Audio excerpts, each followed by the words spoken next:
A Arte da Guerra, de Sun Tzu. Capítulo 1. Sobre a avaliação. Sun Tzu disse: a guerra é de vital importância para o Estado, é o domínio da vida, ou da morte, é o caminho para a sobrevivência, ou a perda do império. É preciso manejá-la bem. Não refletir seriamente sobre tudo, o que lhe concerne, é dar prova de lastimável indiferença, no que diz respeito à conservação, ou à perda do que nos é mais querido, e isso não deve ocorrer entre nós. Há que valorá-la em termos de 5 fatores fundamentais, e fazer comparações entre as diversas condições dos contendores, com vistas a determinar o resultado da guerra. O primeiro desses fatores é a doutrina, o segundo, o tempo, o terceiro, o terreno, o quarto, o mando e o quinto, a disciplina. A doutrina significa aquilo que faz com que o povo esteja em harmonia com o seu governante, de modo que o siga onde for, sem temer por sua vida, nem de se expor a qualquer perigo. O tempo significa o yin e o yang, a noite e o dia, o frio e o calor, dias ensolarados ou chuvosos, e a mudança das estações. O terreno implica as distâncias, e faz referência onde é fácil ou difícil deslocar-se, se é em campo aberto, ou lugares estreitos, e isto influencia as possibilidades de sobrevivência. O mando há de ter como qualidades a sabedoria, a sinceridade, a benevolência, a coragem e a disciplina.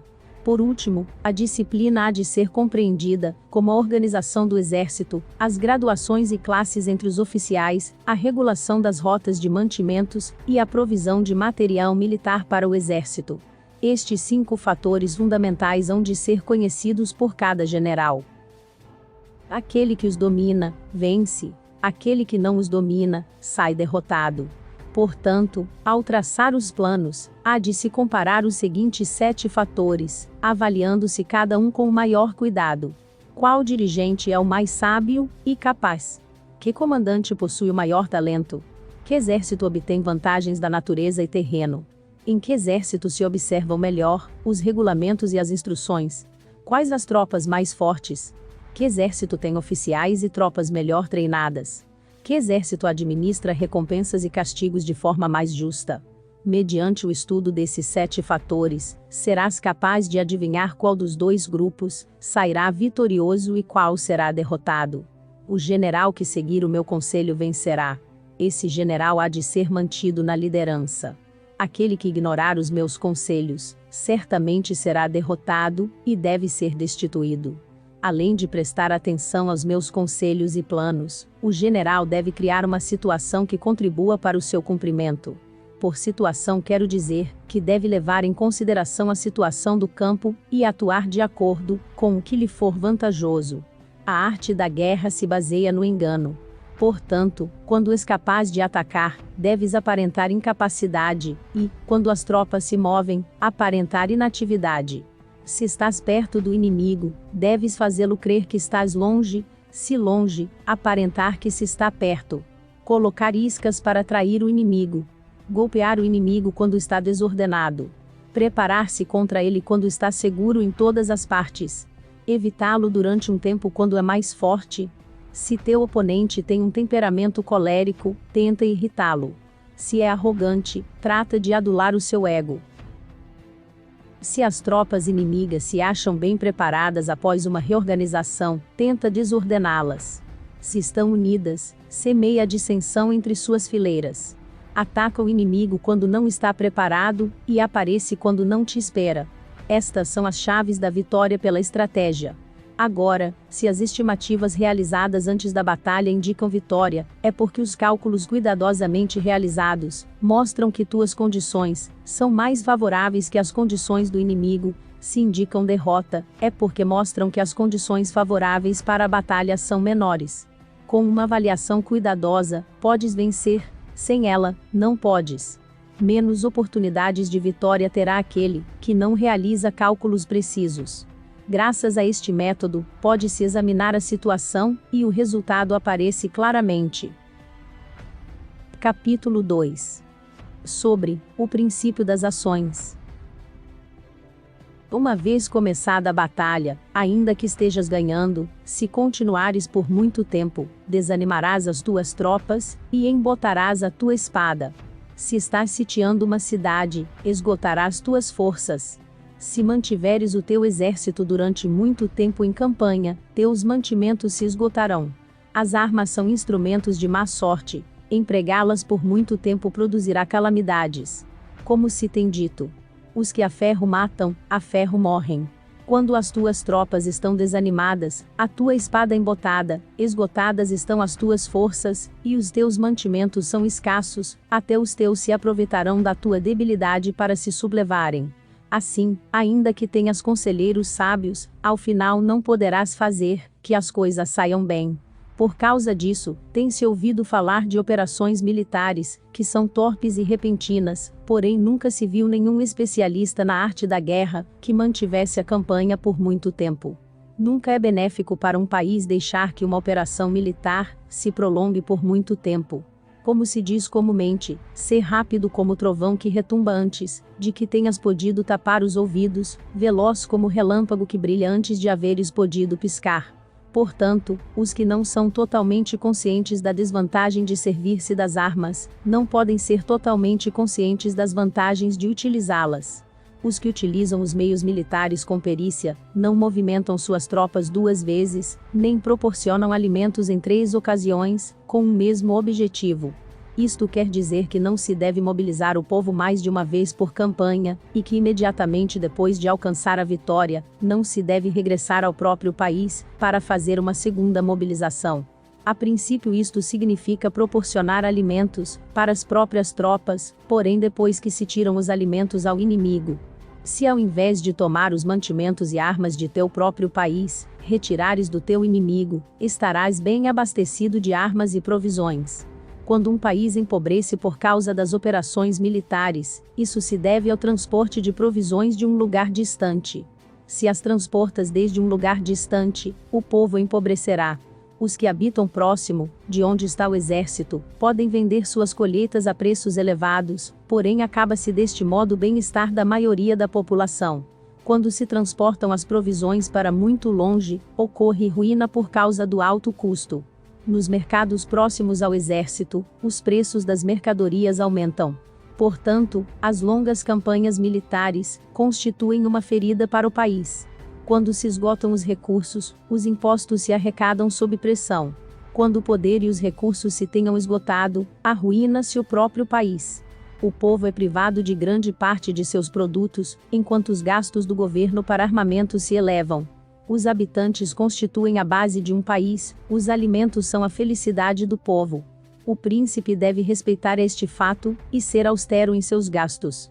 Em consequência, um general inteligente luta por desprover o inimigo de seus alimentos. Cada porção de alimento tomado ao inimigo equivale a 20, que te forneces a ti mesmo. Assim, pois, o que arrasa o inimigo é a imprudência, e a motivação dos teus em fazer desaparecer as vantagens dos adversários.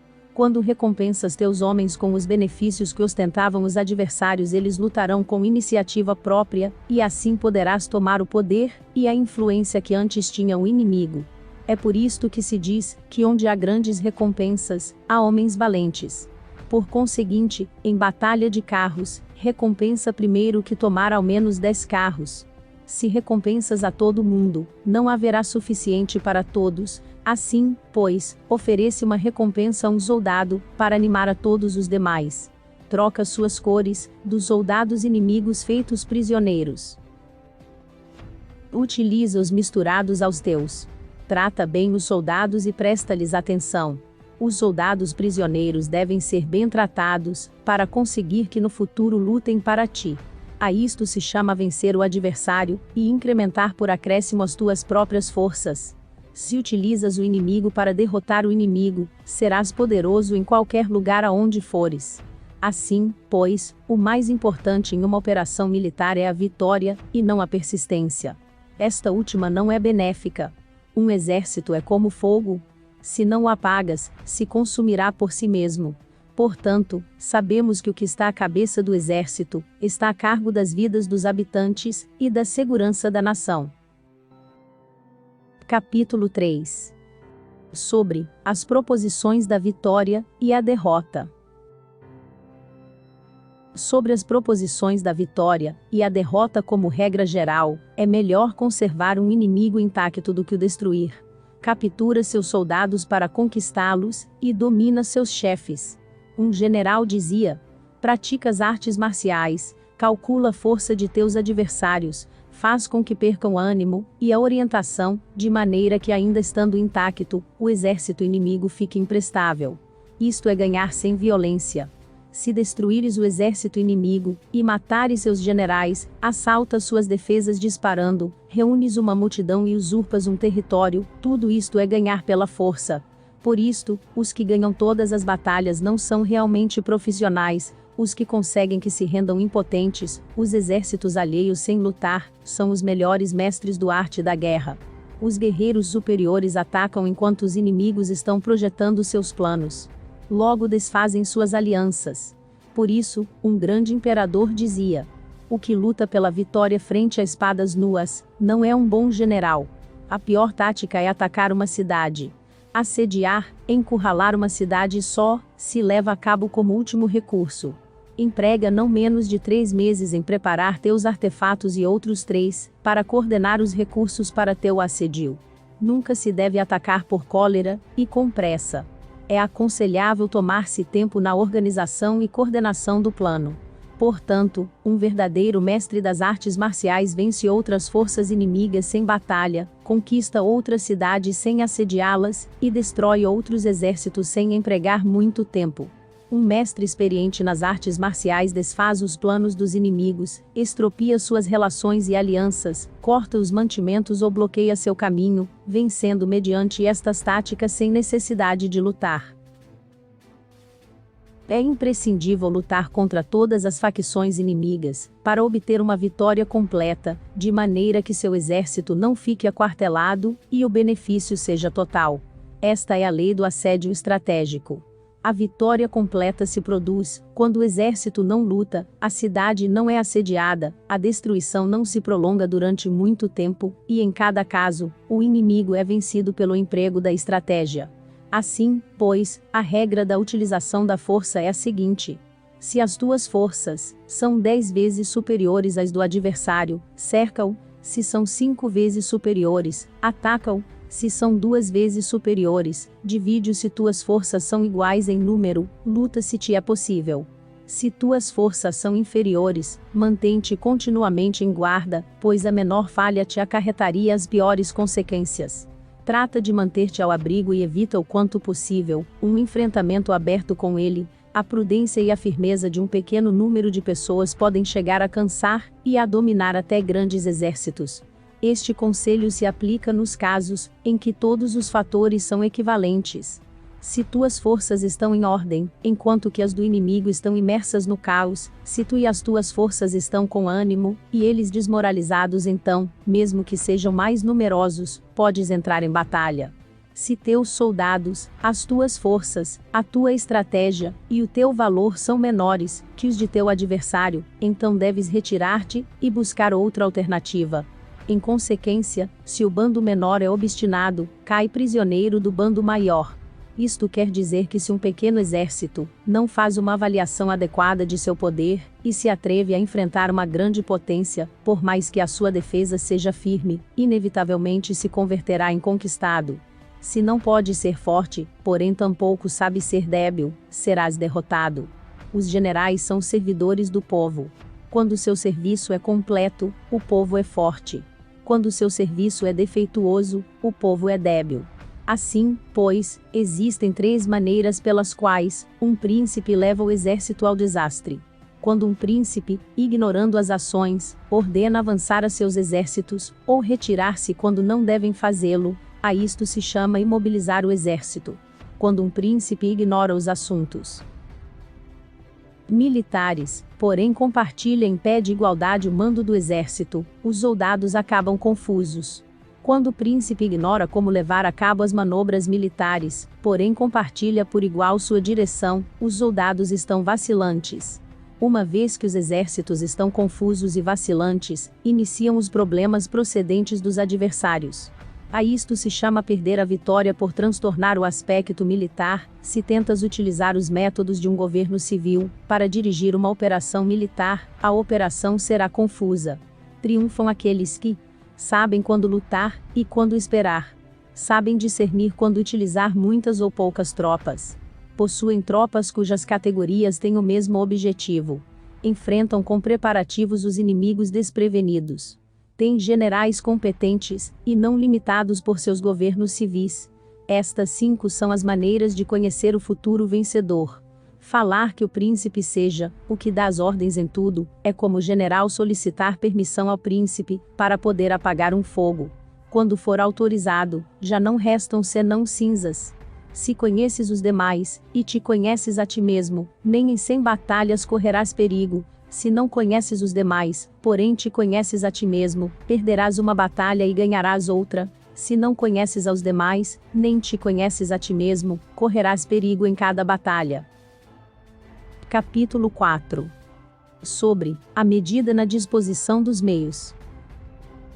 Antigamente, os guerreiros especialistas se faziam a si mesmos invencíveis em primeiro lugar, e depois aguardavam para descobrir a vulnerabilidade de seus adversários. Fazer este invencível significa conhecer-te a ti mesmo. Aguardar para descobrir a vulnerabilidade do adversário significa conhecer o outro. A invencibilidade está em ti mesmo, a vulnerabilidade no adversário. Por isto, os guerreiros especialistas podem ser invencíveis, porém não podem fazer que seus adversários sejam vulneráveis. Se os adversários não têm ordem de batalha sobre o que informar-se, nem negligências ou falhas das quais aproveitar-se, como os podes vencer ainda que estejam bem providos? Por isto é pelo que se disse, que a vitória pode ser percebida, porém não fabricada. A invencibilidade é uma questão de defesa, a vulnerabilidade, uma questão de ataque. Enquanto não tenhas observado vulnerabilidades na ordem de batalha dos adversários, oculta tua própria formação de ataque, e prepara-te para ser invencível, com a finalidade de preservar-te. Quando os adversários têm ordens de batalha vulneráveis, é o momento de sair e atacá-los. A defesa é para tempos de escassez, o ataque para tempos de abundância. Os especialistas em defesa se escondem nas profundezas da terra. Os especialistas em manobras de ataque se escondem nas mais elevadas alturas do céu. Desta maneira podem proteger-se, e lograr a vitória total em situações de defesa, cala as vozes e elimina os cheiros, escondidos como fantasmas e espíritos sob terra, invisíveis para todo o mundo. Em situações de ataque, o teu movimento é rápido, e o teu grito fulgurante, veloz como o trovão e o relâmpago, para que teus adversários não possam se preparar, mesmo que venham do céu. Prever a vitória quando qualquer um pode conhecer não constitui verdadeira destreza. Todos elogiam a vitória ganha em batalha, porém essa vitória não é realmente tão boa. Todos elogiam a vitória na batalha, porém o verdadeiramente desejável é poder ver o mundo do sutil, e dar-se conta do mundo do oculto, até ao ponto de ser capaz de alcançar a vitória onde não exista forma. Não se requer muita força para levantar um cabelo, não é necessário ter uma vista aguda para ver o sol e a lua, nem se necessita ter muito ouvido para escutar o retumbar do trovão. O que todos conhecem não se chama sabedoria. A vitória sobre os demais obtida por meio da batalha não se considera uma boa vitória. Antigamente, os que eram conhecidos como bons guerreiros venciam quando era fácil vencer. Se só és capaz de assegurar a vitória depois de enfrentar um adversário em um conflito armado, essa vitória é uma dura vitória. Se fores capaz de ver o sutil, e de perceberes o oculto, e rompendo antes da ordem de batalha, a vitória assim obtida é uma vitória fácil. Em consequência, as vitórias dos bons guerreiros se destacam por sua inteligência, ou sua bravura. Assim, pois, as vitórias que se ganham em batalha, não são devidas à sorte. Essas vitórias não são casualidades, senão que são devidas a ter se situado previamente em posição de poder ganhar com seguridade, impondo-se sobre os que já tinham perdido de antemão. A grande sabedoria não é algo óbvio, o mérito grande não se anuncia. Quando és capaz de ver o sutil, é fácil ganhar, que tem isto que ver com a inteligência, ou a bravura. Quando se resolvem os problemas antes que surjam, quem chama isto inteligência? Quando há vitória sem batalha, quem fala de bravura? Assim, pois, os bons guerreiros tomam posição em um terreno no qual não podem perder, e não passam por alto as condições que fazem seu adversário inclinar-se à derrota. Em consequência, um exército vitorioso ganha primeiro e inicia a batalha depois, um exército derrotado luta primeiro e tenta obter a vitória depois. Esta é a diferença entre os que têm estratégia e os que não têm planos. Os que utilizam boas armas, cultivam o caminho e observam as leis. Assim podem governar prevalecendo sobre os corruptos.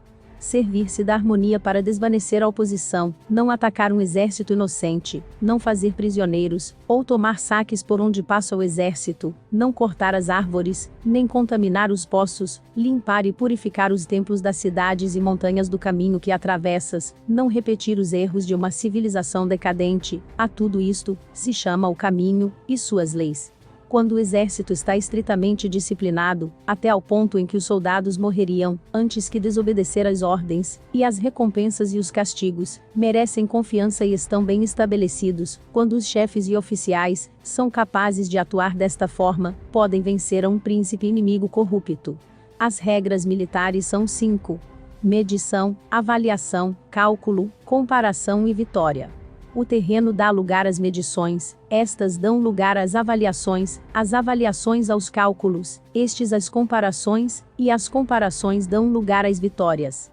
Mediante comparações das dimensões, podes conhecer onde há vitória ou derrota. Em consequência, um exército vitorioso é como 1 quilo comparado a 1 grama, um exército derrotado é como 1 grama comparado a 1 quilo. Quando o que ganha consegue que seu povo vá à batalha, como se estivesse dirigindo uma grande corrente de água ao longo de um vale profundo, isto é uma questão de ordem de batalha.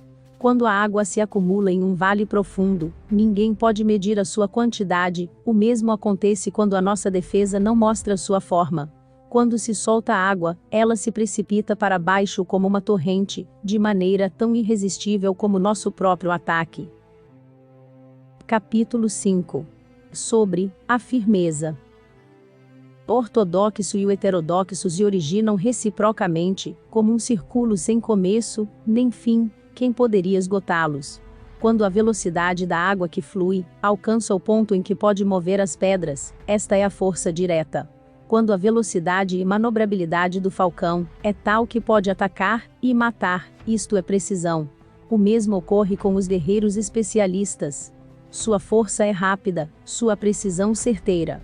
Sua força é como disparar uma catapulta, sua precisão é dar no objetivo previsto e causar o efeito esperado. A desordem chega da ordem, a covardia surge do valor, a debilidade brota da força. Se queres fingir desordem para convencer a teus adversários e distraí-los, primeiro tens que organizar a ordem, porque só então podes criar uma desordem artificial. Se queres fingir covardia, para conhecer a estratégia dos adversários, primeiro tens que ser extremadamente valente, porque só então podes atuar como tímido de maneira artificial. Se queres fingir debilidade, para induzir arrogância em teus inimigos, primeiro deves ser extremadamente forte, porque só então podes pretender ser débil. A ordem e a desordem são uma questão de organização, a covardia é uma questão de valentia e de ímpeto. A força e a debilidade são uma questão da formação na batalha. Quando um exército tem a força do ímpeto, percepção, inclusive o tímido se torna valente, quando perde a força do ímpeto, inclusive o valente se converte em tímido. Nada está fixado nas leis da guerra. Estas se desenvolvem sobre a base do ímpeto. Com astúcia se pode antecipar e conseguir que os adversários se convençam a si mesmos como proceder e mover-se. Ajuda-os a caminhar pelo caminho que lhes traça. Faz mover-se os inimigos com a perspectiva do triunfo, para que caiam na emboscada. Os bons guerreiros buscam a efetividade na batalha a partir da força do ímpeto, percepção, e não dependem só da força de seus soldados. São capazes de escolher a melhor gente, empregá-los adequadamente, e deixar que a força do ímpeto logre seus objetivos. Quando há entusiasmo, convicção, ordem, organização, recursos, compromisso dos soldados, tens a força do ímpeto, e o tímido é valoroso. Assim é possível determines os soldados por suas capacidades, habilidades e encomendar-lhes deves e responsabilidades adequadas. O valente pode lutar, o cuidadoso pode fazer sentinela, e o inteligente pode estudar, analisar e comunicar. Cada qual é útil. Fazer que os soldados lutem permitindo que a força do ímpeto faça seu trabalho é como fazer rodar rocas. As rocas permanecem imóveis quando estão em um lugar plano, porém giram em um plano inclinado, ficam fixas quando são quadradas, porém giram se são redondas. Portanto, quando se conduz os homens à batalha com astúcia, o impulso é como rocas redondas, que se precipitam montanha abaixo. Esta é a força que produz a vitória. Os que antecipam, se preparam e chegam primeiro ao campo de batalha, e esperam ao adversário estão em posição descansada. Os que chegam por último ao campo de batalha, os que improvisam e iniciam luta acabam esgotados. Os bons guerreiros fazem com que os adversários venham a eles, e de nenhum modo se deixam atrair fora de sua fortaleza. Se fazes com que os adversários venham a ti para combater, tua força estará sempre vazia. Se não sais a combater, tua força estará sempre cheia. Esta é a arte de esvaziar os demais, e de encher-te a ti mesmo. O que impulsiona os adversários a vir até a ti por própria decisão, é a perspectiva de ganhar. O que desanima os adversários de ir até a ti é a probabilidade de sofrer danos. Quando os adversários estão em posição favorável, deves cansá-los. Quando estão bem alimentados, cortar os mantimentos. Quando estão descansando, fazer que se ponham em movimento. Ataca inesperadamente, fazendo que os adversários se esgotem correndo para salvar suas vidas. Interrompe suas provisões, arrasa seus campos, e cortar suas vias de aprovisionamento. Aparece em lugares críticos e ataca donde menos se o esperem, fazendo que tenham que acudir ao resgate. Aparece onde não possam ir, dirige-te até onde menos esperem. Para deslocar-te centenas de quilômetros sem cansaço, atravessa terras despovoadas. Atacar um espaço aberto não significa só um espaço em que o inimigo não tem defesa. Enquanto sua defesa não seja estrita, o lugar não esteja bem guardado, os inimigos se dispersarão ante ti, como se estivesses atravessando um território despovoado.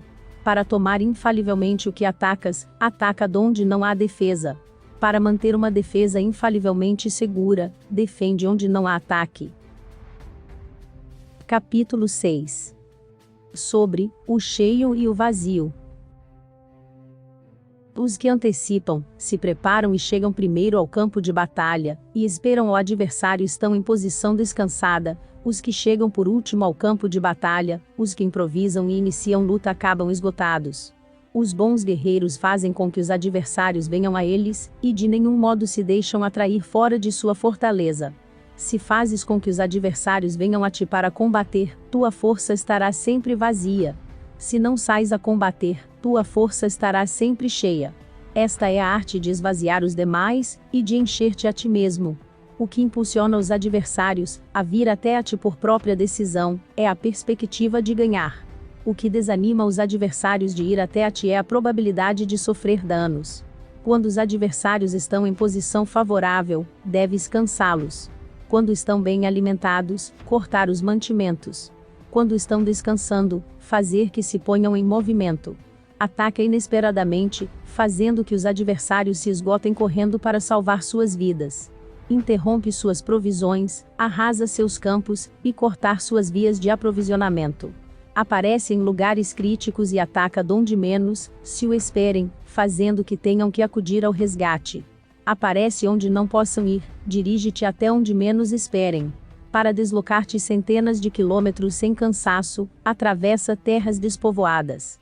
Atacar um espaço aberto não significa só um espaço em que o inimigo não tem defesa. Enquanto sua defesa não seja estrita, o lugar não esteja bem guardado, os inimigos se dispersarão ante ti, como se estivesses atravessando um território despovoado.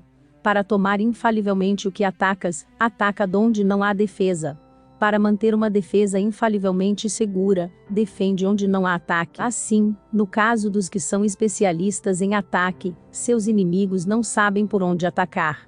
Quando se cumprem as instruções, as pessoas são sinceramente leais e comprometidas, os planos e preparativos para a defesa implantados com firmeza, sendo tão sutil e reservado, que não se revelam as estratégias de nenhuma forma, e os adversários se sentem inseguros, e sua inteligência não lhe serve para nada. Ser extremadamente sutil, discreto, até o ponto de não ter forma. Ser completamente misterioso e confidencial, até o ponto de ser silencioso. De esta maneira poderás dirigir o destino de teus adversários. Para avançar sem encontrar resistência, arremete por seus pontos débeis. Para retirar-te de maneira esquiva, sé mais rápido que eles. As situações militares se baseiam na velocidade. Chega como vento, move-te como relâmpago, e os adversários não poderão vencer-te.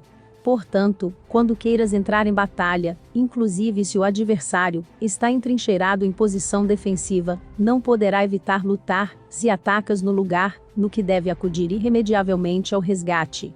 Quando não queiras entrar em batalha, inclusive se traças uma linha no terreno que queres conservar, o adversário não pode combater contigo, porque lhe dás uma falsa pista. Isto significa que quando os adversários chegam para atacar-te, não lutas com eles, senão que estabeleces uma mudança estratégica para confundi-los e enchê-los de incertezas.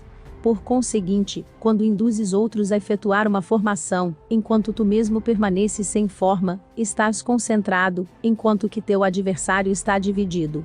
Faz que os adversários vejam como extraordinário o que é ordinário para ti. Faz que vejam como ordinário o que é extraordinário para ti. Isto é induzir ao inimigo a efetuar uma formação. Uma vez vista a formação do adversário, concentra as tuas tropas contra ele. Como tua formação não está à vista, o adversário dividirá seguramente suas forças. Quando estás concentrado formando uma só força, enquanto o inimigo está dividido em 10, estás atacando uma concentração de 1 contra 10, assim tuas forças superam as suas. Se podes atacar a uns poucos soldados com muitos, desanimarás o número de teus adversários. Quando estás fortemente entrincheirado, estás forte atrás de boas barricadas, e não deixas filtrar nenhuma informação sobre tuas forças, sai fora sem informação precisa, ataca e conquista de maneira irrestrita. Não devem conhecer onde pensas liberar a batalha, porque quando não se conhece, o inimigo destaca muitos postos de vigilância, e no momento que se estabelecem numerosos postos, só tens que combater contra pequenas unidades. Assim, pois, quando sua vanguarda está preparada, sua retaguarda é defeituosa, e quando sua retaguarda está preparada, sua vanguarda apresenta pontos débeis. As preparações de sua ala direita significarão carência em sua ala esquerda. As preparações por todas partes significará ser vulnerável por todas partes. Isto significa que quando as tropas estão de guarda em muitos lugares, estão forçosamente espalhadas em pequenas unidades. Quando se dispõe de poucos soldados e está na defensiva contra o adversário, o que dispõe de muitos, faz que o inimigo tenha que defender-se. Quanto mais defesas induzes a adotar a teu inimigo, mais debilitado ele ficará. Assim, se conheces o lugar e a data da batalha, podes acudir a ela mesmo, que estejas a 1000 quilômetros de distância. Se não conheces o lugar e a data da batalha, então teu flanco esquerdo não pode salvar ao direito, tua vanguarda não pode salvar a tua retaguarda, e tua retaguarda não pode salvar a tua vanguarda, nem mesmo em um território de umas poucas dezenas de quilômetros. Se tens muitas mais tropas que os demais, como pode ajudar-te este fator para obter a vitória? Se não conheces o lugar e a data da batalha, mesmo que tuas tropas sejam mais numerosas que as deles, como podes saber se vais ganhar ou perder? Assim, pois, se disse que a vitória pode ser criada. Se fazes que os adversários não saibam o lugar e a data da batalha, sempre podes vencer. Inclusive se os inimigos são numerosos, pode fazer-se que não entrem em combate. Portanto, faz tua valoração sobre eles para averiguar seus planos, e determinar que estratégia pode ter êxito e qual não. Incita-os à ação, para descobrir qual é o esquema geral de seus movimentos e descansa.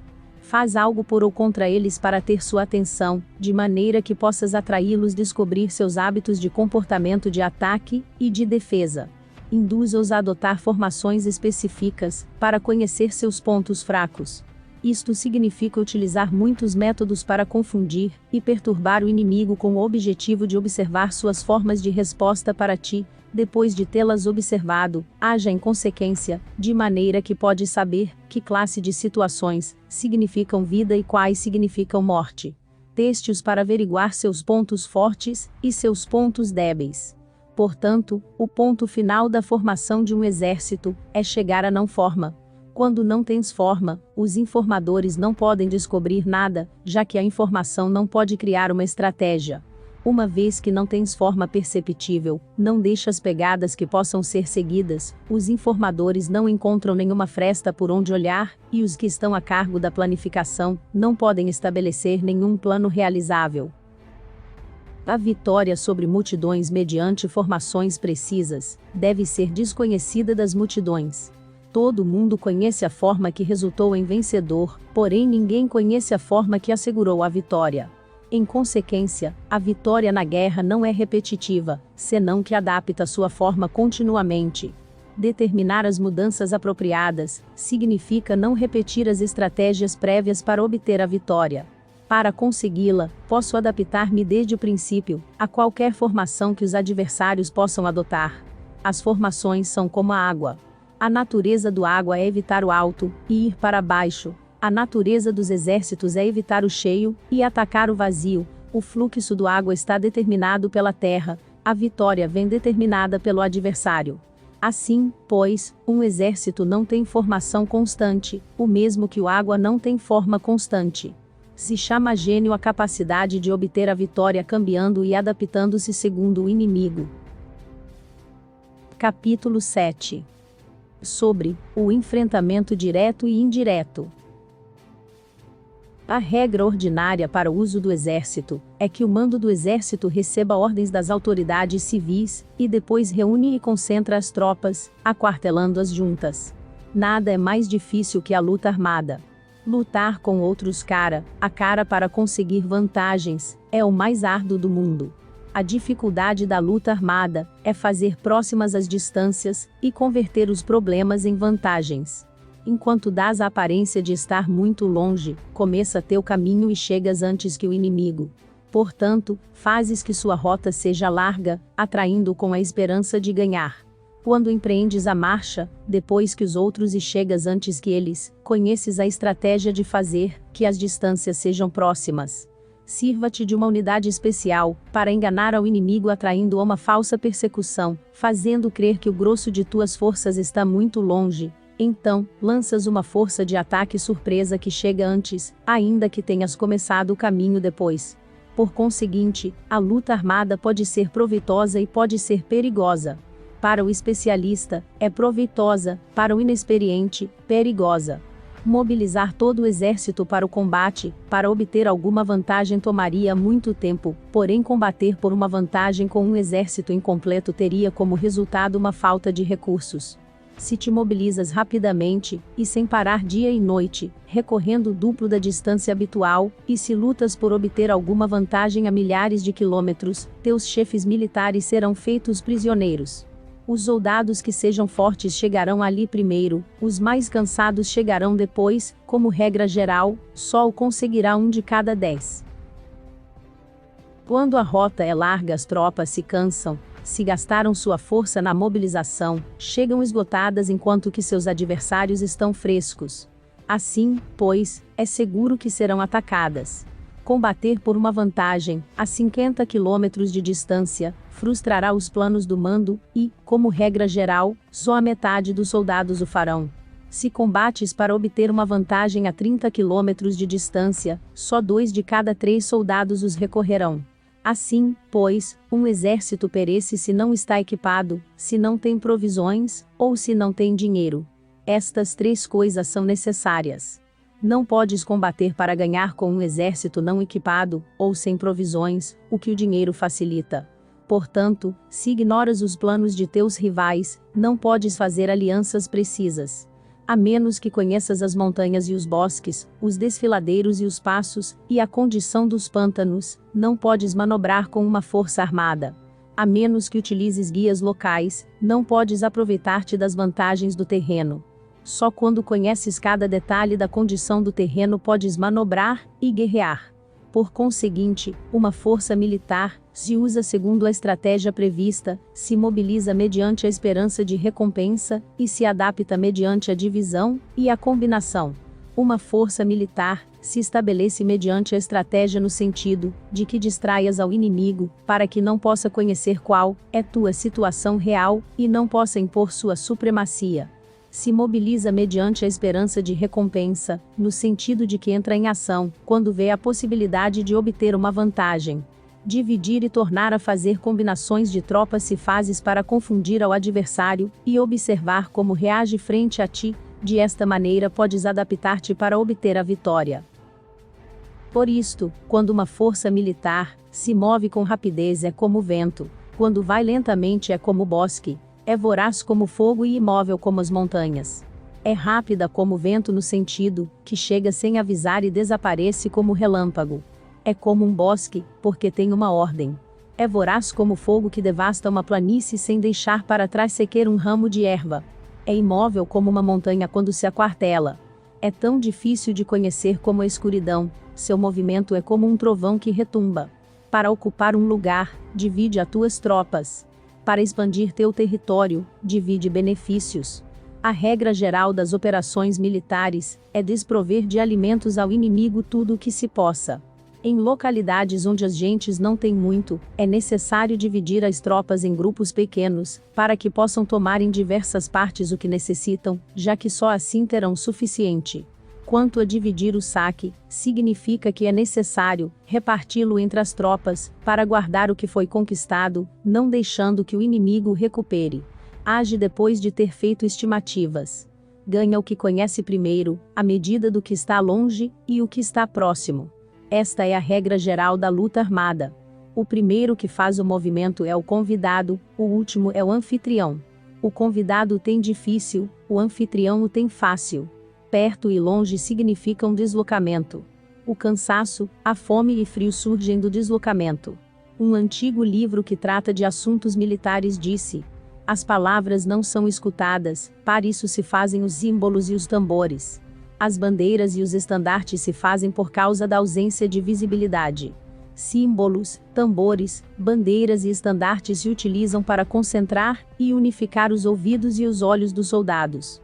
Uma vez que estão unificados, o valente não pode atuar só, nem o tímido pode retirar-se solo. Esta é a regra geral do emprego de um grupo. Unificar os ouvidos e os olhos dos soldados significa fazer que olhem e escutem em uníssono de maneira que não caiam na confusão e desordem.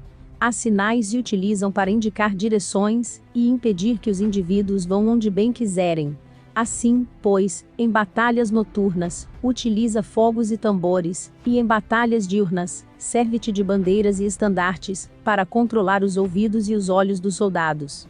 Utiliza muitos sinais para confundir as percepções do inimigo, e fazer-lhe temer teu temível poder militar.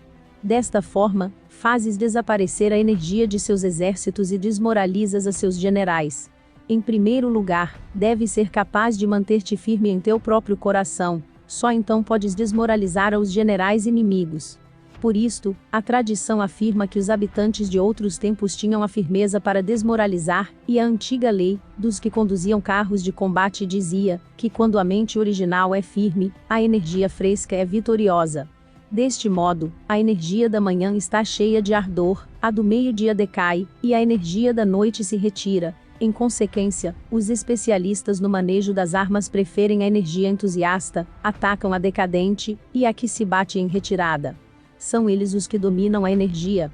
Qualquer débil no mundo se dispõe a combater em um minuto caso se sinta animado, porém quando se trata realmente de tomar as armas, e de entrar em batalha, é possuído pela energia. Quando esta energia se desvanece, deter-se-á acento agudo, estará assustado e se arrependerá de haver começado. Utilizar a ordem para enfrentar a desordem, utilizar a calma para enfrentar-se com os que se agitam, isto é dominar o coração. A menos que teu coração esteja totalmente aberto e tua mente em ordem, não podes esperar ser capaz de adaptar-te a responder sem limites, a manejar os acontecimentos de maneira infalível, a enfrentar dificuldades graves e inesperadas sem te perturbar, dirigindo cada coisa sem confusão. Dominar a força é esperar, os que vêm de longe, aguardar com toda comodidade, os que se tenham fatigado, e com o estômago saciado os famintos. Isto é o que se quer dizer, quando se fala em atrair a outros até onde estás, ao tempo que evita ser induzido a ir até onde eles estejam. Evitar a confrontação contra formações de combate bem ordenadas, e não atacar grandes batalhões, constitui o domínio da adaptação. Portanto, a regra geral das operações militares é não enfrentar uma grande montanha nem se opor ao inimigo de costas a esta. Isto significa que se os adversários estão em um terreno elevado, não deves atacá-los costa acima, e que quando efetuam uma carga costa abaixo, não deves fazer-lhes frente.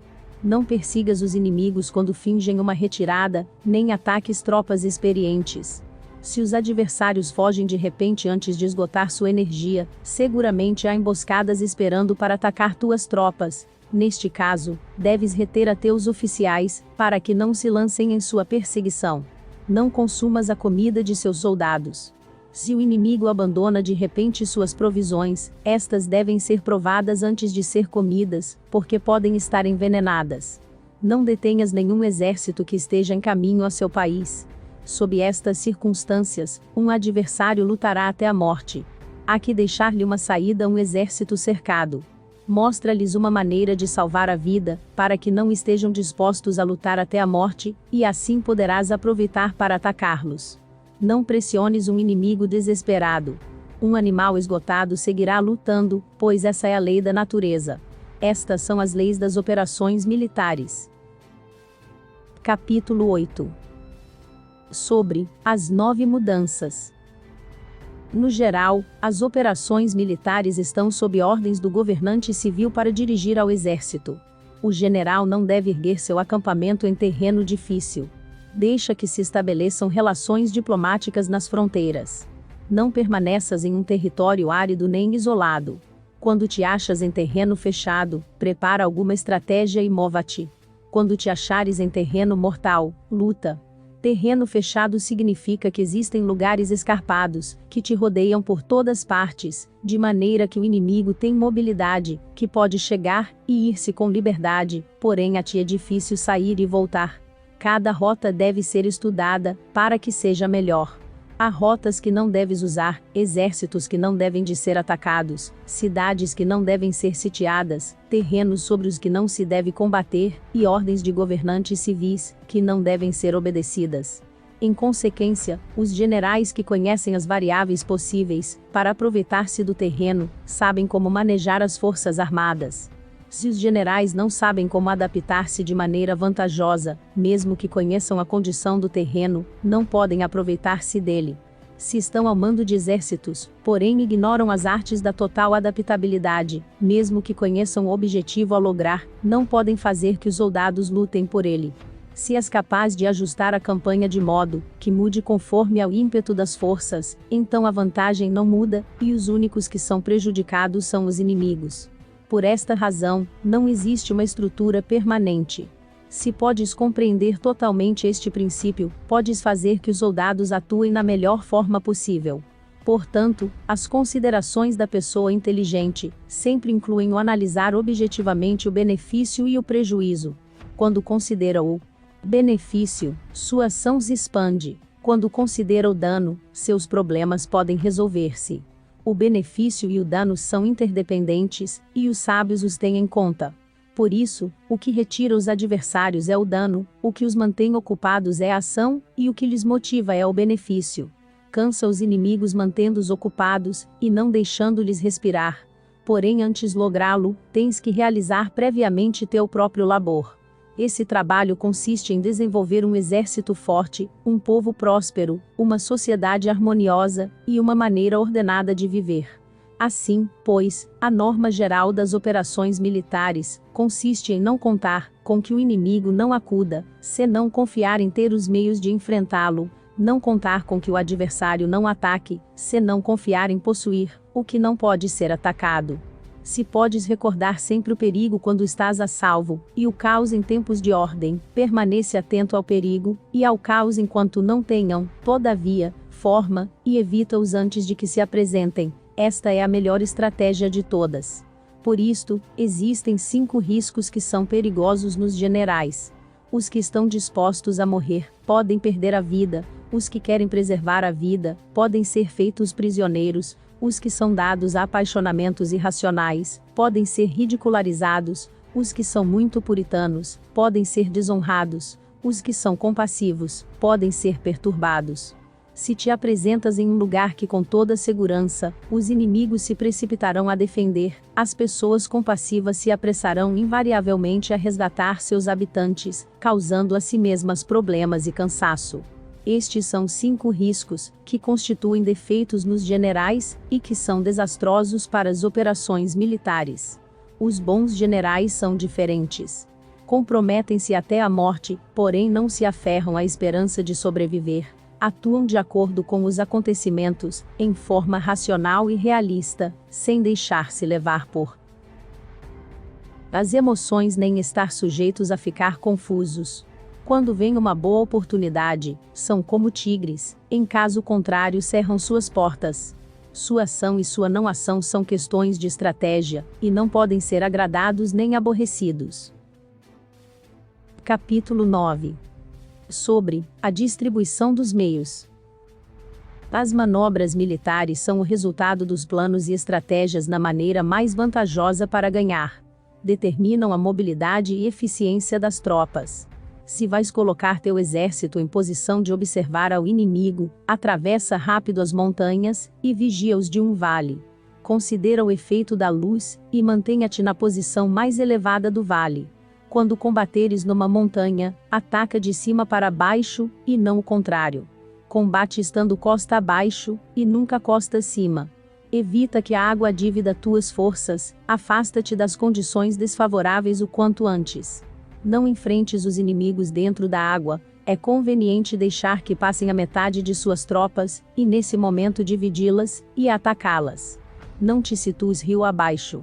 Não caminhes contra da corrente, nem em contra o vento.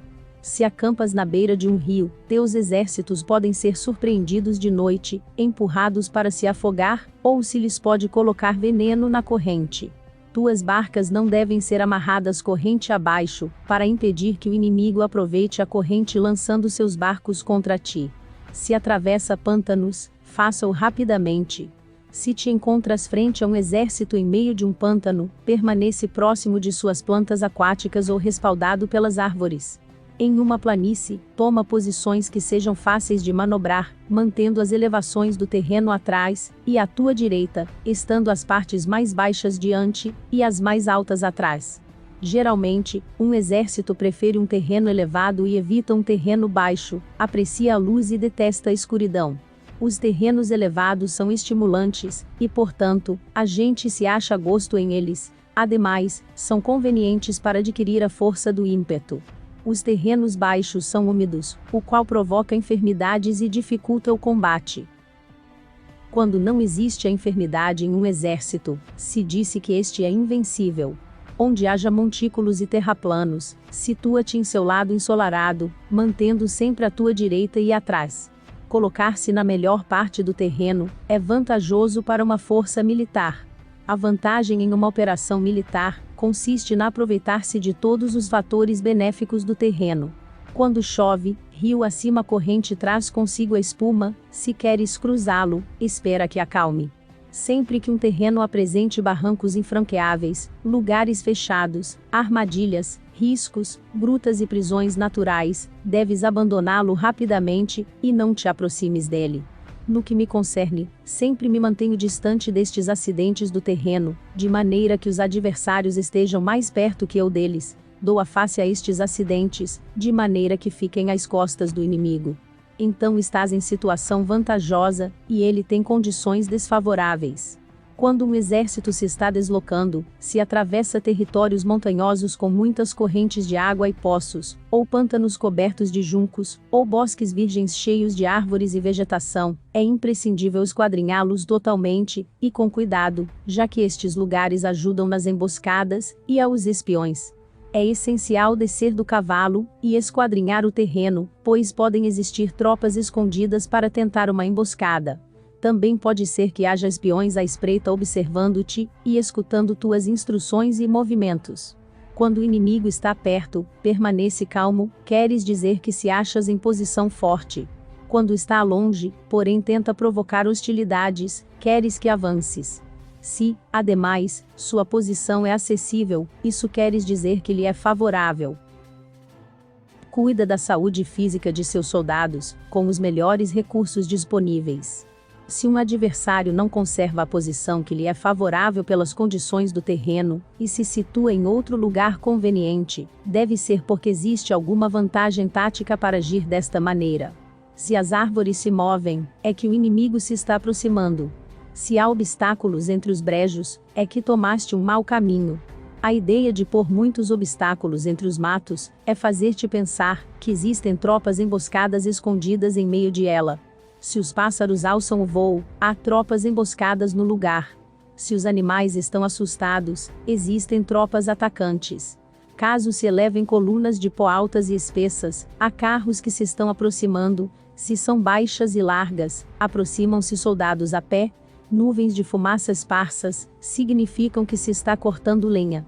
Pequenas nuvens de pó que vão e vêm indicam que se está levantando acampamento. Se os emissários do inimigo pronunciam palavras humildes enquanto este incrementa seus preparativos de guerra, isto quer dizer que vai avançar. Quando se pronunciam palavras altissonantes e se avança ostensivamente, é sinal de que o inimigo se vai retirar. Se seus emissários vêm com palavras humildes, envia espiões para observar o inimigo, e comprovarás que está aumentando seus preparativos de guerra. Quando os carros ligeiros saem em primeiro lugar, e se situam nos flancos, estão estabelecendo uma frente de batalha. Se os emissários chegam pedindo a paz sem firmar um tratado, significa que estão tramando algum complô.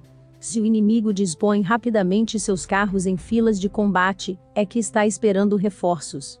Não se precipitarão para um encontro ordinário, se não entendem que lhe será enviada ajuda, ou deve haver uma força que se ache à distância, e que é esperada em um determinado momento para unir suas tropas, e atacar-te. Convém antecipar, preparar-se imediatamente para esta eventualidade. Se a metade de suas tropas avança, e a outra metade retrocede, é que o inimigo pensa atrair-te a uma armadilha. O inimigo está fingindo neste caso confusão e desordem para incitar-te a que avances. Se os soldados inimigos se apoiam uns nos outros, é que estão famintos.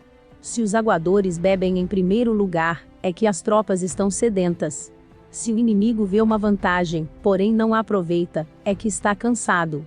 Se os pássaros se reúnem no campo inimigo, é que o lugar está vazio.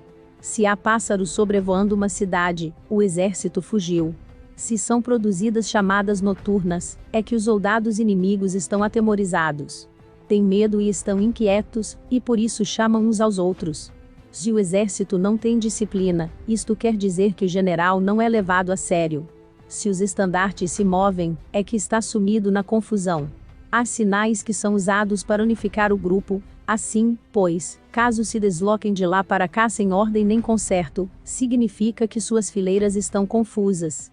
Se seus emissários mostram irritação, significa que estão cansados. Se matam seus cavalos para obter carne, é que os soldados carecem de alimentos. Quando não têm marmitas, e não voltam a seu acampamento, são inimigos completamente desesperados. Se produzem murmurações, faltas de disciplina, e os soldados falam muito entre si, queres dizer que foi perdida a lealdade da tropa. As murmurações descrevem a expressão dos verdadeiros sentimentos. As faltas de disciplina indicam problemas com os superiores. Quando o mando perdeu a lealdade das tropas, os soldados se falam com franqueza sobre os problemas com seus superiores.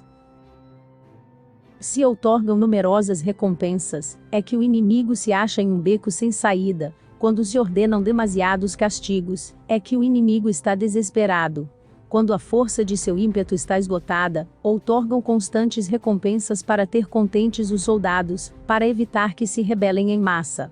Quando os soldados estão tão esgotados, que não podem cumprir as ordens, são castigados uma e outra vez para restabelecer a autoridade. Ser violento no princípio, e terminar depois temendo os próprios soldados, é o cúmulo da inépcia. Os emissários que acodem com atitude conciliatória, indicam que o inimigo quer uma trégua. Se as tropas inimigas enfrentam-te com ardor, porém demoram o momento de entrar em combate sem abandonar não obstante o terreno, deves observá-los cuidadosamente. Estão preparando um ataque por surpresa. Em assuntos militares, não é necessariamente mais benéfico ser superior em forças, só evitar atuar com violência desnecessária, é suficiente com consolidar teu poder, fazer estimações sobre o inimigo, e conseguir reunir tropas, isso é tudo. O inimigo que atua isoladamente, que carece de estratégia, e que toma dianteira seus adversários, inevitavelmente acabará sendo derrotado. Se teu plano não contém uma estratégia de retirada ou posterior ao ataque, senão que confias exclusivamente na força de teus soldados, e tomas a dianteira, a teus adversários sem valorar sua condição, com toda segurança cairás prisioneiro. Se castigas os soldados antes de ter conseguido que sejam leais ao mando, não obedecerão, e se não obedecem, serão difíceis de empregar. Tampouco poderão ser empregados, se não se leva a cabo nenhum castigo, inclusive depois de haver obtido sua lealdade. Quando existe um sentimento profundo de apreço e confiança, e os corações dos soldados estão vinculados ao mando, se relaxares a disciplina, os soldados se tornarão arrogantes, e será impossível usá-los. Portanto, dirige-os mediante a arte civilizada, e unifica-os mediante as artes marciais. Isto significa uma vitória contínua.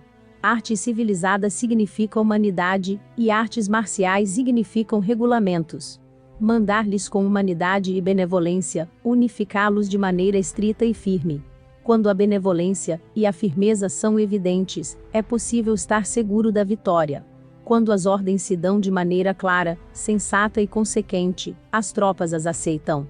Quando as ordens são confusas, contraditórias e mudam a toda hora, as tropas não as aceitam, ou não as entendem. Quando as ordens são razoáveis, justas, sensatas, claras e consequentes, existe uma satisfação recíproca entre o líder e o grupo. Capítulo 10. Sobre a topologia. Alguns terrenos são fáceis, outros difíceis, alguns neutros, outros estreitos, acidentados ou abertos. Quando o terreno seja acessível, seja o primeiro a estabelecer tua posição, escolhendo as alturas ensolaradas, uma posição que seja adequada para transportar os mantimentos, assim terás vantagem quando fores à batalha. Quando estiveres em terreno difícil de sair, estás limitado. Neste terreno, se teu inimigo não está preparado, podes vencer se segues adiante, porém se o inimigo está preparado e segues adiante, terás muitas dificuldades para retornar de novo a ele, o que contará contra ti. Quando é um terreno desfavorável para ambos, disse que é um terreno neutro. Em um terreno neutro, inclusive se o adversário te oferece uma vantagem, não te aproveites de ela.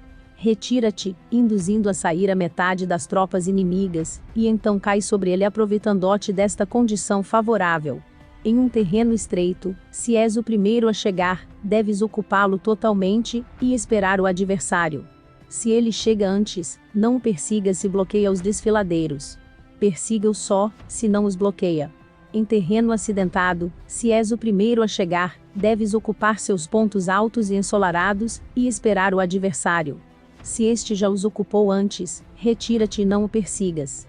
Em um terreno aberto, a força do ímpeto se encontra igualada, e é difícil provocar-lhe a combater de maneira desvantajosa para ele. Entender estas 6 classes de terreno é a responsabilidade principal do general, e é imprescindível considerá-los. Estas são as configurações do terreno, os generais que as ignoram, saem derrotados. Assim, pois, entre as tropas estão as que fogem, que se retraem, as que se derrubam, as que se rebelam, e as que são derrotadas. Nenhuma destas circunstâncias constituem desastres naturais, senão que são devidas aos erros dos generais. As tropas que têm o mesmo ímpeto, porém que atacam em proporção de 1 contra 10, saem derrotadas. Os que têm tropas fortes, porém cujos oficiais são débeis, ficam retraídos. Os que têm soldados débeis ao mando de oficiais fortes, ver-se-ão em apuros. Quando os oficiais superiores estão encolerizados e são violentos, e enfrentam o inimigo por sua conta, e por despeito, e quando os generais ignoram suas capacidades, o exército desmoronará. Como norma geral, para poder vencer ao inimigo, todo mando militar deve ter uma só intenção e todas as forças militares devem cooperar.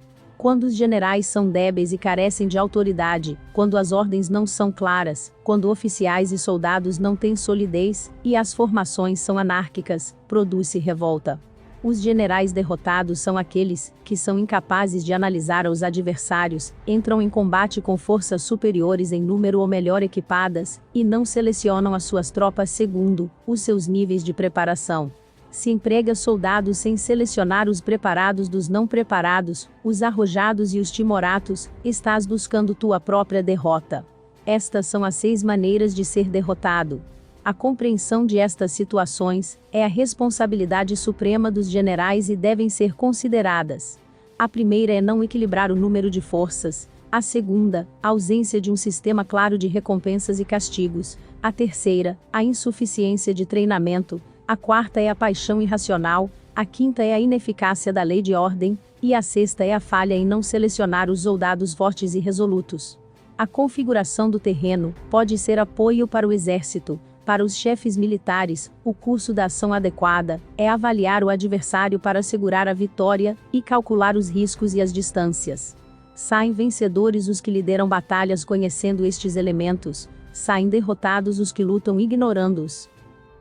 Portanto, quando as leis da guerra assinalam uma vitória segura, é claramente apropriado começar batalha, inclusive se o governo tenha dado ordens de não atacar. Se as leis da guerra não indicam uma vitória segura, é adequado não entrar em batalha, mesmo que o governo tenha dado a ordem de atacar. Deste modo se avança sem pretender a glória, se ordena a retirada sem evitar a responsabilidade, com o único propósito de proteger a população, e em benefício também do governo, assim se presta um serviço valioso à nação. Avançar e retirar-se contra das ordens do governo, não se faz em interesse pessoal, senão para salvaguardar as vidas da população, e no autêntico benefício do governo. Servidores de este talhe são muito úteis para um povo. Olha por teus soldados como olhas a um recém-nascido, assim estarão dispostos a seguir-te até os vales mais profundos. Cuida de teus soldados como cuidas de teus queridos filhos, e morrerão gostosamente contigo. Porém, se és tão amável com eles que não os podes utilizar, se és tão indulgente que não lhes podes dar ordens, tão informal que não podes discipliná-los, teus soldados serão como crianças mimadas, e, portanto, imprestáveis. As recompensas não devem ser usadas sós, nem deve confiar-se somente nos castigos. Caso contrário, as tropas, como crianças mimadas, se acostumam a desfrutar, ou a ficar ressentidas por tudo. Isto é danoso, e os torna imprestáveis. Se sabes que teus soldados são capazes de atacar, porém ignoras se o inimigo é invulnerável a um ataque, tens só a metade de possibilidades de ganhar. Se sabes que teu inimigo é vulnerável a um ataque, porém ignoras se teus soldados são capazes de atacar, só tens a metade de possibilidades de ganhar. Se sabes que o inimigo é vulnerável a um ataque, e teus soldados podem levá-lo a cabo, porém ignoras se a condição do terreno é favorável para a batalha, tens a metade de probabilidades de vencer. Portanto, os que conhecem as artes marciais, não perdem tempo quando efetuam seus movimentos, nem se esgotam quando atacam. Devido a isto se diz, que quando conheces a ti mesmo, e conheces os demais, a vitória não é um perigo. Quando conheces o céu e a terra, a vitória é inesgotável. Capítulo 11. Sobre as 9 classes de terreno. Conforme as leis das operações militares, existem 9 classes de terreno. Se lutam entre si em seu próprio território, a este se lhe chama terreno de dispersão. Quando os soldados estão apegados à sua casa e combatem próximo de seu lar, podem ser dispersados com facilidade. Quando penetras em território alheio, porém não o fazes em profundidade, a este se chama território ligeiro. Isto significa que os soldados podem regressar facilmente. O território que pode resultar-te vantajoso, se o tomas, e vantajoso ao inimigo se é ele quem o conquista, se chama terreno-chave. Um terreno de luta inevitável é qualquer penetração defensiva ou passo estratégico. Um território igualmente acessível para ti e para os demais se chama terreno de comunicação. o território que está rodeado por 3 territórios rivais, e és o primeiro a proporcionar livre acesso a ele a todos, se chama terreno de interseção. O terreno de interseção é aquele ao que convergem as principais vias de comunicação, unindo-as entre si. Seja o primeiro em ocupá-lo, e os demais terão que pôr-se a teu lado. Se o obtens, te encontras seguro; se o perdes, corres perigo.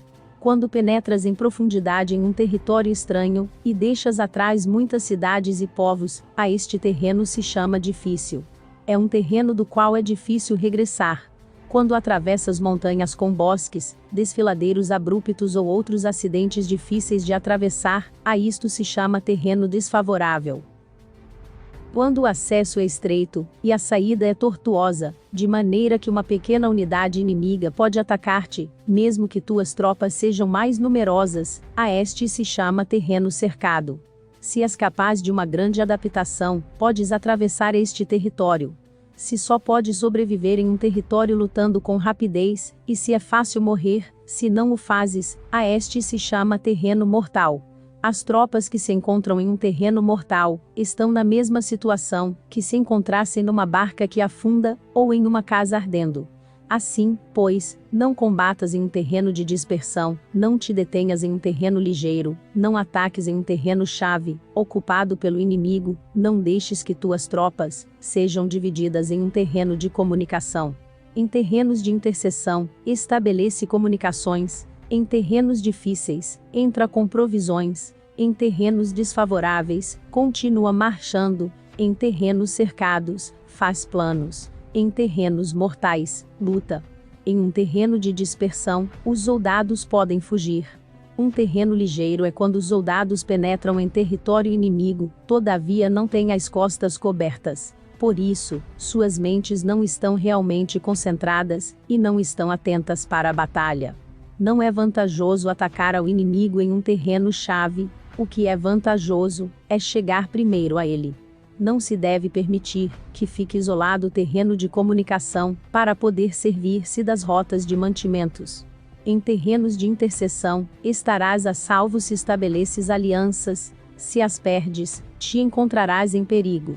Em terrenos difíceis, entrar com provisões significa reunir todo o necessário para estar ali muito tempo.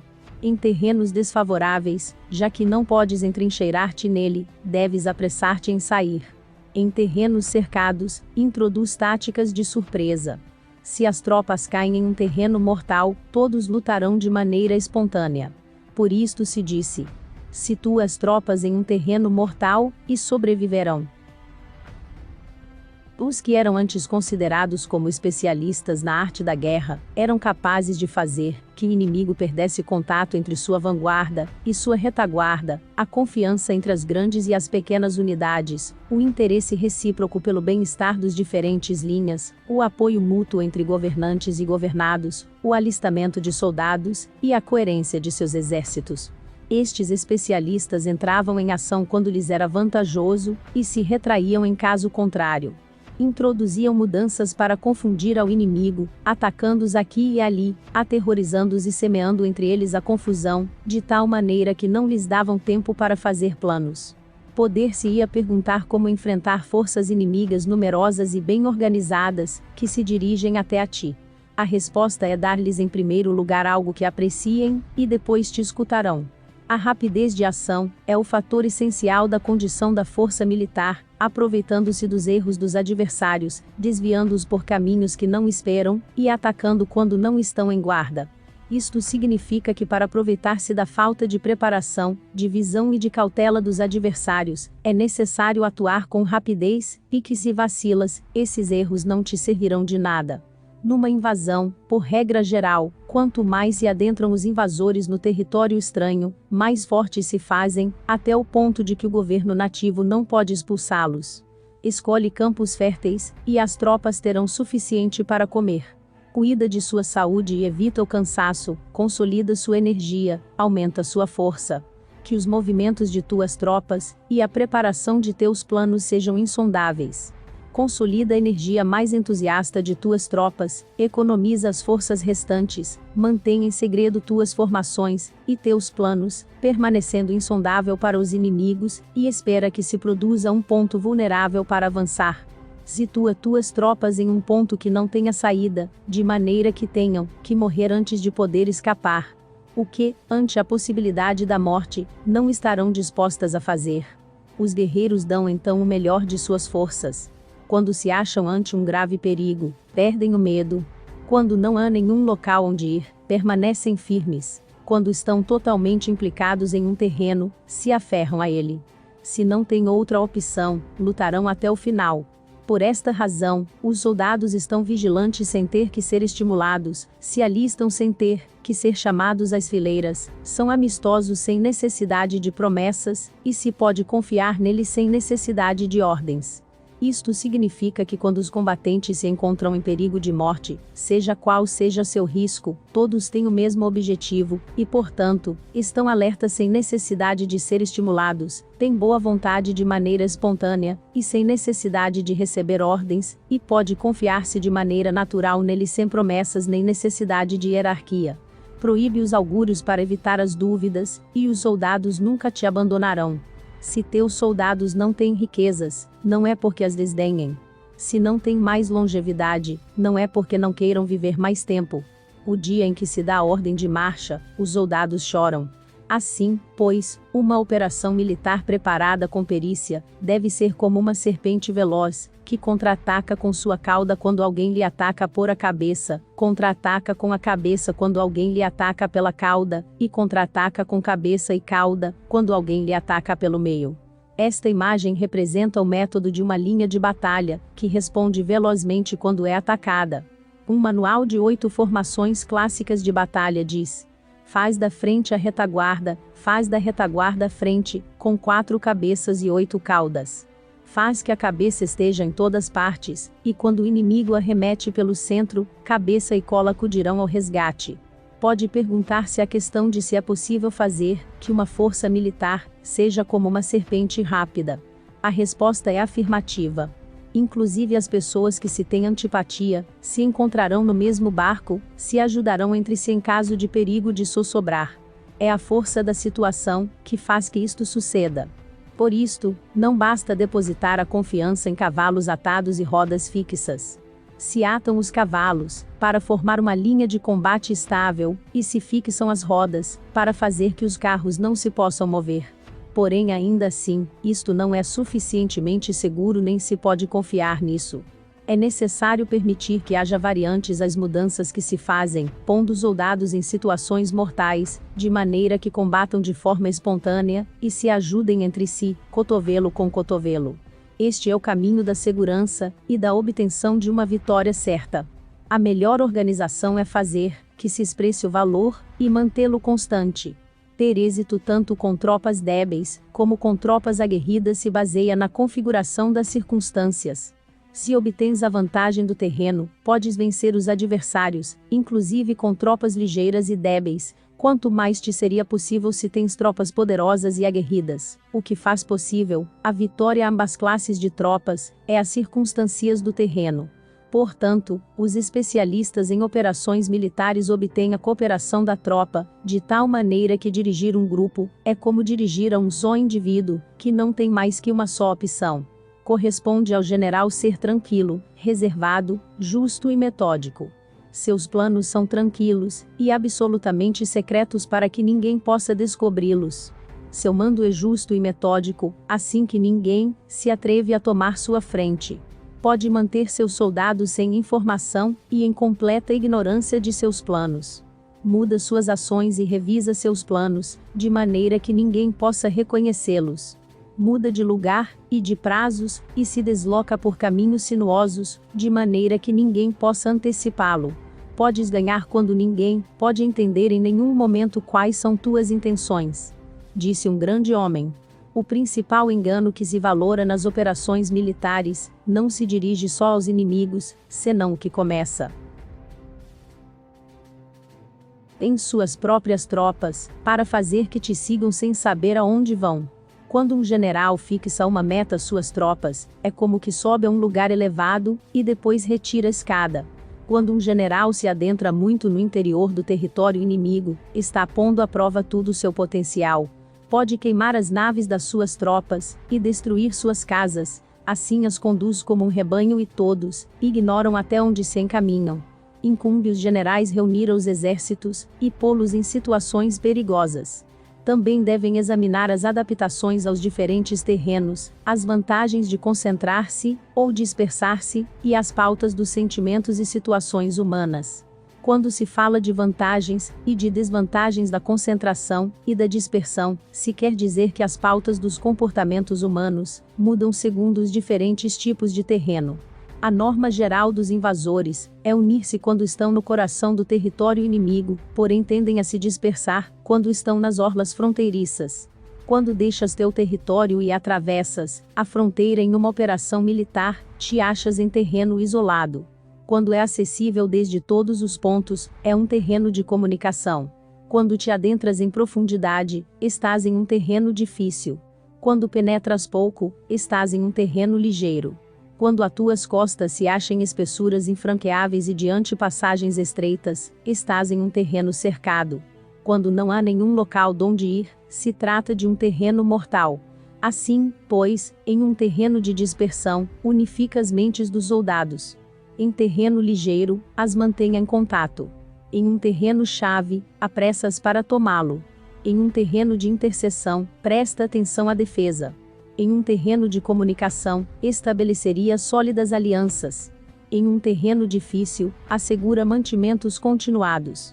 Em terreno desfavorável, apressa tuas tropas a sair rapidamente dele. Em terreno cercado, cerra as entradas. Em terreno mortal, indica a tuas tropas que não existe nenhuma possibilidade de sobreviver. Por isto, a psicologia dos soldados consiste em resistir quando se vêem rodeados, lutar quando não se pode evitar, e obedecer em casos extremos. Até que os soldados não se vejam rodeados, não têm a determinação de resistir ao inimigo até alcançar a vitória. Quando estão desesperados, apresentam uma defesa unificada. Por isso, os que ignoram os planos inimigos não podem preparar alianças. Os que ignoram as circunstâncias do terreno, não podem fazer manobrar suas forças. Os que não utilizam guias locais, não podem aproveitar-se do terreno. Os militares de um governo eficaz, devem conhecer todos estes fatores. Quando o exército de um governo eficaz ataca um grande território, o povo não se pode unir. Quando seu poder supera os adversários, é impossível fazer alianças. Se podes averiguar os planos de teus adversários, aproveita-te do terreno, e faz manobrar o inimigo de maneira que se encontre indefeso. Neste caso, nem sequer um grande território pode reunir suficientes tropas para deter-te. Portanto, se não lutas por obter alianças, não aumentas o poder de nenhum país, porém estendes tua influência pessoal ameaçando os adversários, tudo isso faz com que o país e as cidades inimigas sejam vulneráveis. Outorga recompensas que não estejam reguladas, e dá ordens incomuns. Considera a vantagem de outorgar recompensas que não tenham precedentes, observa como o inimigo faz promessas sem ter em conta os códigos estabelecidos. Maneja as tropas, como se fossem uma só pessoa. Emprega-as em tarefas reais, porém não lhes fale. Motiva-as com recompensas, porém não comente os possíveis prejuízos. Emprega teus soldados só em combater, sem comunicar-lhes tua estratégia. Deixe-os conhecer os benefícios que os esperam, porém não lhes fales dos danos potenciais. Se a verdade se filtra, tua estratégia pode afundar. Se os soldados começam a preocupar-se, tornar-se-ão vacilantes e temerosos. Coloque-os em uma situação de possível extermínio, e então lutarão para viver. Ponha-os em perigo de morte, e então sobreviverão. Quando as tropas afrontam perigos, são capazes de lutar para obter a vitória. Assim, pois, a tarefa de uma operação militar é fingir acomodar-se às intenções do inimigo. Se te concentras totalmente nisso, podes matar seu general mesmo que estejas a quilômetros de distância. A isto se chama cumprir o objetivo com perícia. No princípio acomodas as suas intenções, depois matas a seus generais. Esta é a perícia no cumprimento do objetivo.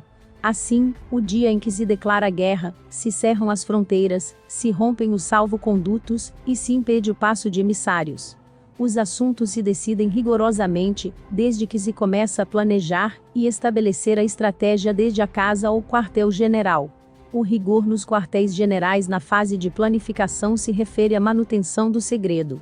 Quando o inimigo oferece oportunidades, aproveite-as imediatamente. Inteira-te primeiro do que pretende, e depois antecipa-te a ele. Mantenha disciplina e adapta-te ao inimigo, para determinar o resultado da guerra. Assim, ao princípio eras como uma donzela e o inimigo abre suas portas, então, tu és como uma lebre solta, e o inimigo não poderá expulsar-te. Capítulo 12. Sobre a arte de atacar pelo fogo.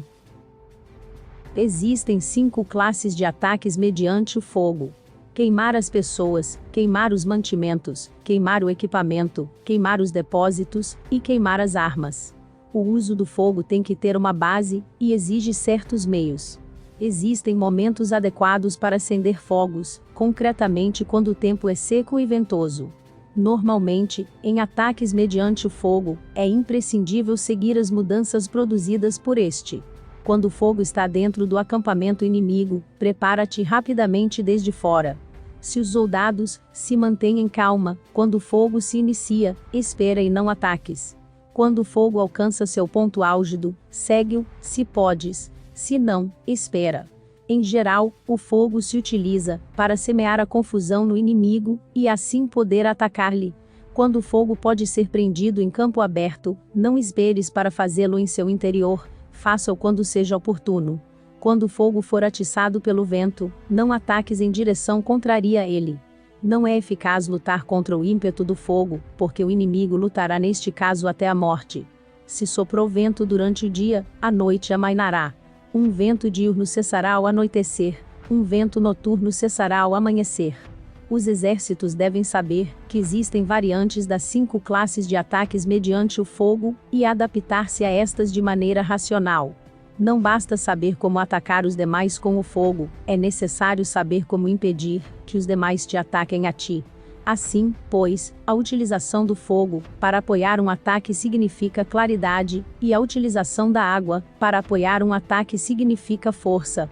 A água pode cortar a comunicação, porém não pode arrasar. A água pode ser usada para dividir um exército inimigo, de maneira que sua força se desuna e a tua se fortaleça.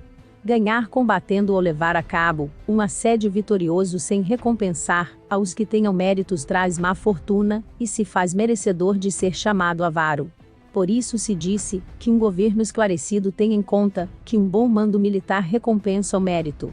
Não mobiliza suas tropas quando não há vantagens que obter. Não atuam quando não há nada que ganhar, nem lutam quando não existe perigo. As armas são instrumentos de mau augúrio, e a guerra é um assunto perigoso. É indispensável impedir uma derrota desastrosa, e, portanto, não vale a pena mobilizar um exército por razões insignificantes. As armas só devem ser usadas quando não existe outro remédio. Um governo não deve mobilizar um exército por ira, e os chefes militares não devem provocar a guerra por cólera. Atua quando seja benéfico, em caso contrário, desiste. A ira pode converter-se na alegria, e a cólera pode converter-se em prazer, porém um povo destruído não pode renascer, e a morte não pode converter-se em vida. Em consequência, um governo esclarecido presta atenção a tudo isto, e um bom mando militar o tem em conta. Esta é a maneira de manter a nação a salvo, e de conservar intacto a seu exército. Capítulo 13. Sobre o uso de espiões. Uma operação militar significa um grande esforço para o povo, e a guerra pode durar muitos anos, para obter uma vitória de um dia. Assim, pois, falar em conhecer a situação dos adversários, para economizar nos gastos para investigar e estudar a oposição é extremadamente inumano, e não é típico de um bom chefe militar, de um conselheiro de governo, nem de um governante vitorioso. Portanto, o que possibilita um governo inteligente, e um mando militar sábio vencer os demais, e lograr triunfos extraordinários com essa informação essencial.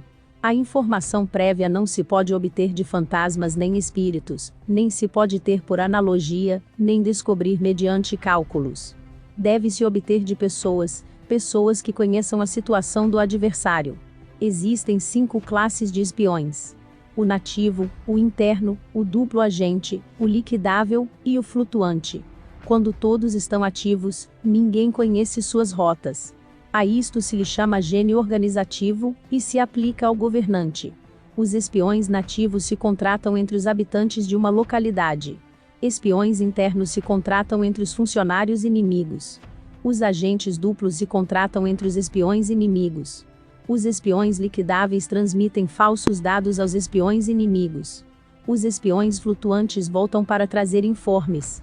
Entre os funcionários do regime inimigo, se acham aqueles com os quais se pode estabelecer contato, e os que se pode subornar, para averiguar a situação de seu país, e descobrir qualquer plano, que se trame contra ti. Também podem ser utilizados, para criar desavenças e desarmonia.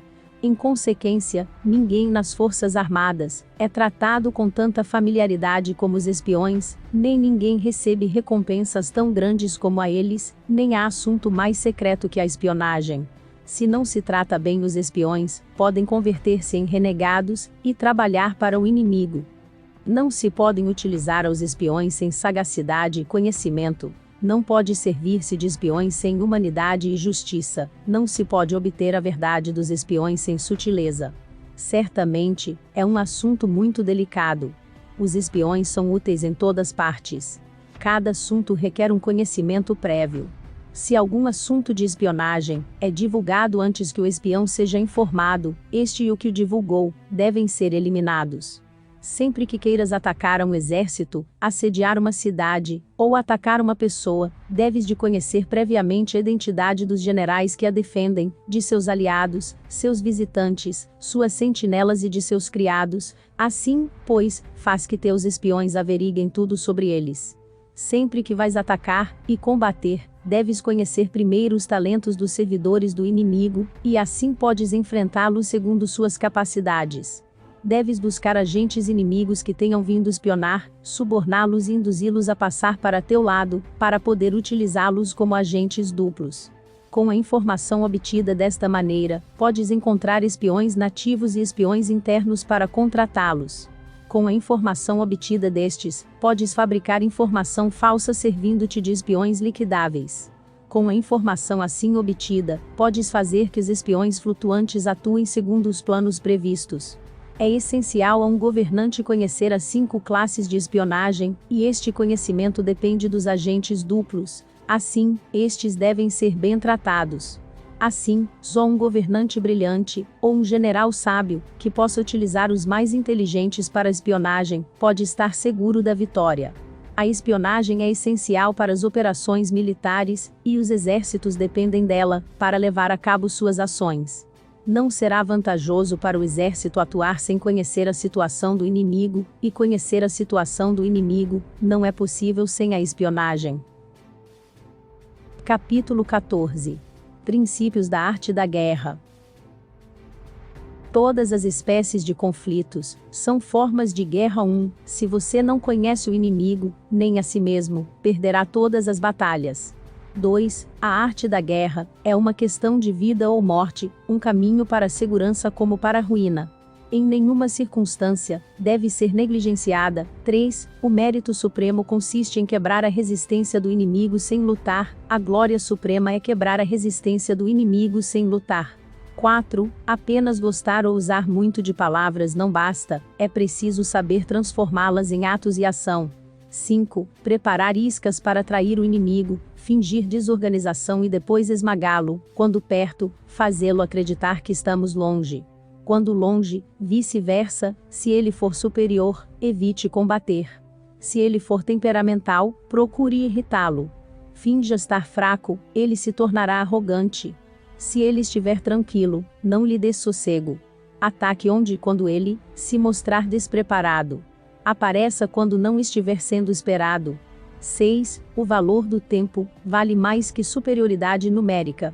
7. Será vencedor quem souber quando e como lutar, não lutar, manobrar, preparar, e quem tiver capacidade militar, não sofrendo a interferência do soberano. 8. O verdadeiro mérito é planejar secretamente, deslocar-se rapidamente, e frustrar as intenções do inimigo, impedindo seus planos.